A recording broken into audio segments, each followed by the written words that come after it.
Breaking news, a company based here in Omaha accused of taking bribes from Mexico officials.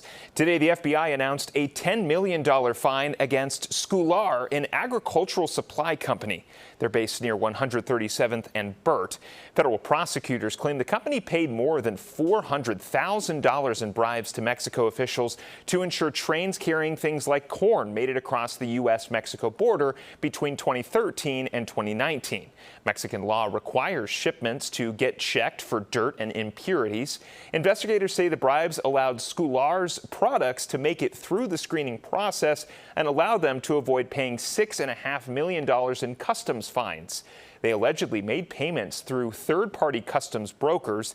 Prosecutors say those bribes partially benefited cartel members. We just received a release from Schoolar, and they say they did not know about the cartel connections. They also say they are a different company today than when this took place.